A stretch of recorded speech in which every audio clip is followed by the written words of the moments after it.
Rahayu, Rahayu, Sagung Dumadi, Om Swastiastu, Namo Buddhaya, Salam Kebajikan, Salam, Assalamualaikum. Kalau Konghucu, salamnya gimana? Namo Mitopo. Namo Mitopo. Amitopo. Namo Amitopo. Amitopo. Namo Amitopo. Kalau Buddha? Namo Budaya juga. Namo Budaya. Hah? Namo Mitopo, Namo Budaya sama. Buddha juga? Namo Amitopo, Namo Budaya sama. Namo Amitopo, Namo Budaya. Budaya. Sama. Pemirsa Cahaya Batin, pintu gerbang kesadaran bangsa Nusantara, saya dengan saudara saya Jessica, biasanya Bisa dipanggil Noni. Noni. Kebetulan saya di Mbah Ratu, Sampo Taijen. Kelenteng Sampo Taijen. Sampo Taijen Ya. atau Kelenteng Mbah Ratu. Sampukong ya, Sampukong. Ya, Sampukong. Nah, pemirsa Cahaya Batin, pintu gerbang kesadaran bangsa Nusantara, saya sengaja membuat blocking.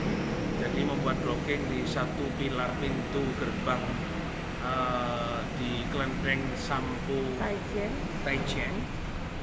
Agak sulit saya menyampaikan kalau Jessica ya bisa menyampaikan apa yang sebenarnya menjadi dasar saya ingin datang ke kelenteng ini, dan saya berdiskusi dengan saudara saya Noni Jessica, yaitu tentang persoalan bangsa Tiongkok ini tidak pernah melupakan tentang huruf Tiongkok, Huruf kanji. huruf Kanji. kanji. Huruf kanji ini dipegang teguh oleh orang-orang etnis Tionghoa yang ada di Surabaya khususnya, dan Indonesia pada umumnya. Di semua kelenteng semua harus ada huruf kanji. Ya, huruf kanji. Kanji. Huruf kanji. Huruf kanji. Ya, berarti hampir sama kalau huruf kanji yang di Jepang ya. Iya, sama. Ya, sama. Kalau di tulisannya memang Atau ngomongnya koi. koi. Koi. Koi. Ya. Pemirsa Cahaya Batin, pintu gerbang kesadaran bangsa Nusantara, kenapa saya selalu menyampaikan mari kita hidupkan aksara Jawa sebagai bangsa Nusantara. Mencontoh, kenapa harus saya ngomong mencontoh? Budaya dari bangsa etnis Tionghoa atau bangsa Tiongkok ini tidak melupakan hurufnya dari atas ke bawah, tulisannya dari atas ke bawah. Ini tulisannya tidak ke samping kanan, tidak ke samping kiri. Kalau aksara Jawa itu dari kiri ke kanan. Kalau huruf Arab itu dari kanan ke kiri. Kalau huruf Latin dari kiri ke kanan. Nah, hieroglif juga dari kiri ke kanan, dan ada sebagian juga. Hieroglif Cina juga dari kanan ke kiri. nah dari kanan ke kiri. Itu huruf C, Cina. Itu biasa semua Tulisannya dari kanan ke kiri. dari kanan ke kiri. Bacanya dari kanan ke kiri. Tulisannya dari atas ke bawah. Ya. Nah, aksara Jawa saya akan bahas hari ini tentang ngo. Ngo ngeracut busananing manungso. Nah, kalau kita dari aksara itu, dari ngeracut busananing manungso, kenapa saya ambil di Kelenteng Sampokong? Busananing manungso, badan ini nganti wis lali karo Jawane, sedangkan bangsa Tiongkok, etnis Tionghoa tidak pernah melupakan ajaran leluhurnya, tidak pernah melupakan warisan yang diperintahkan dari leluhurnya kepada bangsa yang sampai saat ini seperti Noni Jessica dan keluarga besar etnis Tionghoa di Kelenteng Baratu di Surabaya tidak pernah melupakan ini. Nah, persoalannya adalah bangsa Nusantara yang sudah betul-betul oleh Presiden Joko Widodo ditetapkan Undang-Undang Nomor 5 Tahun 2017, di mana Undang-Undang Kemajuan Kebudayaan tersebut salah satunya adalah melestarikan, mengembangkan, memajukan tentang nilai-nilai kebudayaan yang namanya manuskrip. Manuskrip ini adalah tulisan yang bercerita tentang peristiwa-peristiwa lampau. Nah, itu ada dalam bentuk tulisan Jawa, Kawi, Palawa, dan Sansekerta. Nah, Ngerajut busananing manungso ini adalah bagaimana kita tidak lagi bersikap sombong, tidak bersikap lupa, tidak bersikap abai, tidak bersikap dendam. Bagaimana orang di sini masih diingatkan oleh leluhurnya, bangsa Nusantara Indonesia sudah banyak yang lupa dengan aksara Nusantara, baik itu aksara Kawi, Palawa, Sansekerta, Sunda Kaganga, Abukida Batak, Incung, Karincing, Pakpak, Simalungun, Minang, Lontara Bugis, sampai Kaganga Papua yang lebih dari 33. Ini sudah banyak yang melupakan. Mari belajar dari kelenteng etnis Tionghoa yang ada di Surabaya. Dimanapun dia hadir, datang di Surabaya, di Pasuruan, atau di Gresik, di Tuban, di Jogja, tidak pernah melupakan tulisannya. Tapi kenapa sekarang bangsa Indonesia, bangsa Jawa, tulisan di rumahnya, tulisan di gangnya, tulisan di tempat ibadahnya sudah tidak ada tulisan Jawa, hanya di pura yang ada tulisan Jawa, dan itu pun tidak semua menuliskan nama jalan yang ada di tempat-tempat itu sudah dalam tulisan Jawa.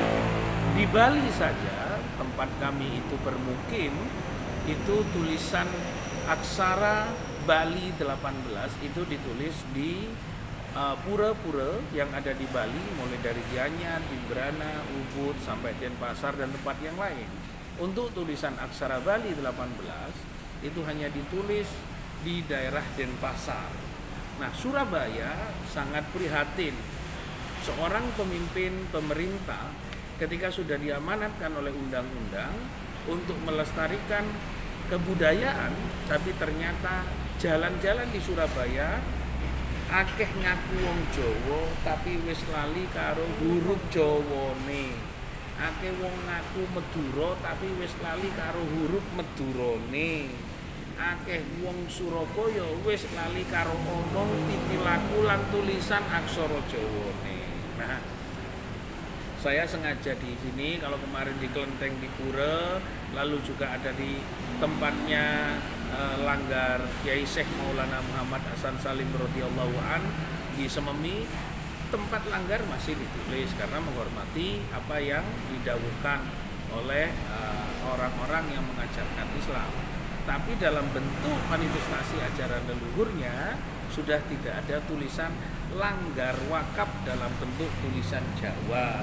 Hanya di Langgar tempatnya Syekh Abdurrahman Lakar Santri ada tulisan Langgar Kenongo, jadi Langgar Kenongo. Jadi di situ dalam tulisan Jawa. Mari kita melihat bahwa ada salah satu langgar, yaitu tempat ibadah orang-orang Islam yang sekarang menjadi tempat makamnya Syekh Abdurrahman, Mbah Lempung, Mbah Jati, itu dalam bentuk tulisan Jawa. Nah, kalau tulisan ajaran Arabnya boleh, tapi untuk menulis nama langgar, nama jalan di Lakar Santri oleh Syekh Abdurrahman ditulis dalam bentuk huruf Jawa. Belajar dari Kelenteng Mbah Ratu, kita melihat, saya tidak membayangkan, tapi sudah jelas di belakang saya tulisannya tulisan kanji. Nanti bahasanya bisa laik, bisa bahasa Mandarin, bisa bahasa Cina dan macam-macam. Bahasanya tetap bahasa. Bahasanya tetap. Kita dibaca bahasa. Koi. Nah, kenapa? Apa kanca-kanca dulur-dulur Surabaya wis gak gelem nulis aksara Jawa? Mungkin baru ada sebagian. Mari kita sadarkan pemerintah. Pintu gerbang kesadaran bangsa Nusantara, saya hanya mengingatkan, hanya merah putih dalam tulisan bendera kita merah putih. Negarane awak dhewe iki Indonesia dulu. Makanya harusnya kalau hurufnya ABC masih tulisan aksara Latin dari Amerika dan Belanda, karena sejarah 1605 itu Belanda menetapkan sebagai daerah jajahan Indonesia sebagai jajahannya, sehingga tidak lupa akhirnya orang Indonesia manut di dalam ajaran tulisnya dalam bentuk huruf Latin.